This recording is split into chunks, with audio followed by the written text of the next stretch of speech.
This is one of the many cabins of Barney's Ball Lake Resort. This area down here was the staff headquarters. This is a resort that we found 2 years ago. We followed an old logging road that was all overgrown and a really rough road, and we got back in here, and I knew there was a resort in here somewhere because you could access it by river.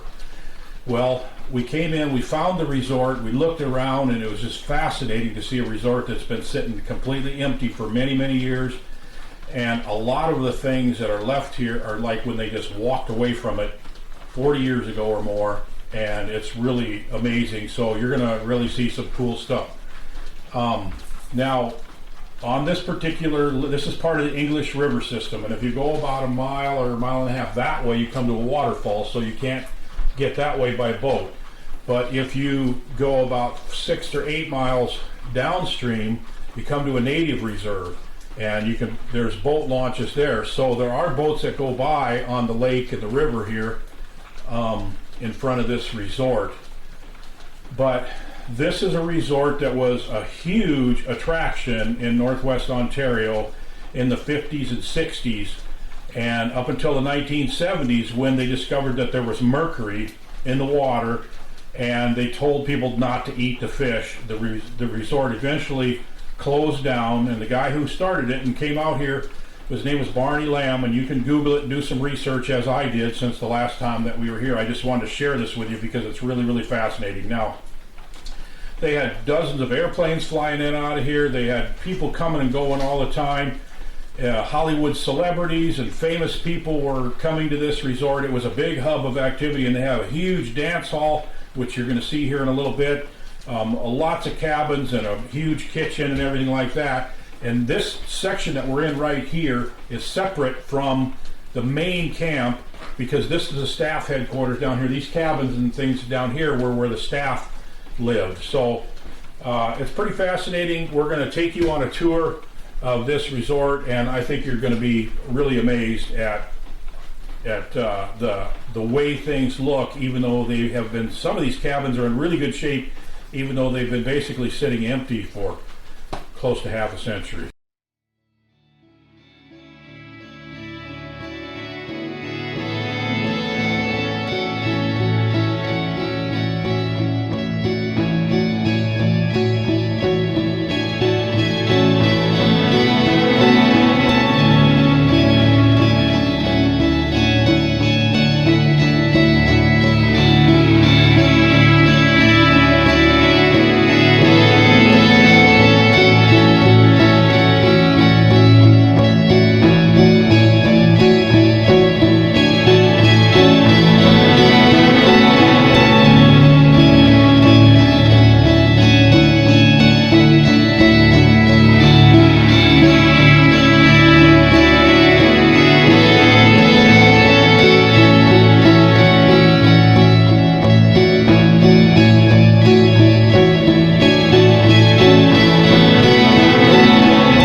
This building here, I call it the dance hall. I don't know what else to call it. It's got a big bar over here.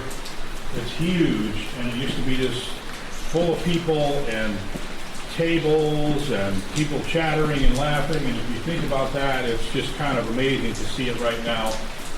And I found an old photo of it online. It's a really small photo, so it's not very clear, but I'll show that to you right now. And as you can see, it looks a lot different than it did back then. There is a big fireplace. There is an old mount of a moose head that's fallen off the wall and is rotting on the floor.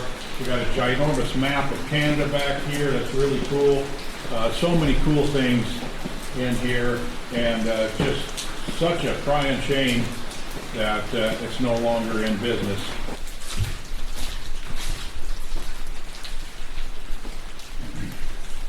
Wow. Wouldn't it be amazing to have a map like this of Canada in your house? That is incredible. This, you can see where people have been putting their fingers all over this area, which is where we are. This is the fly-in lakes in this area of northwest Ontario. That's incredible. Man, would I love to have a map like that. I wonder if I could. Thought maybe I could see a copyright on it, but it doesn't have a copyright date on it. Probably from around 1950.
Well, pretty fascinating, I think, and as you can see, what a beautiful spot, and nobody else within miles and miles and miles, and I just try to imagine what it was like with planes flying in and out of here, and a dozen guides every day going out in boats, taking people fishing, and it's just pretty fascinating, and man, what a beautiful spot. It's a crying shame, but like I said, I did some research after the first time that I found this, and if you look for Barney Lamb's Ball Lake Lodge, you'll be able to find a little bit of information about it online. It's pretty neat stuff. Well, it's a lot more beautiful place when the sun is shining, but it's 3 hours back in here, so we're going to get this video for you one way or another, even in the rain. But thank you for joining me on this, and please leave a comment in the comment section below, or if you have a question, I might be able to answer it. I don't know much about it, but it's pretty fascinating stuff, I think. And so thank you for also being a subscriber and following along on this Wilderfish channel. And we're going to head for the truck and get out of here.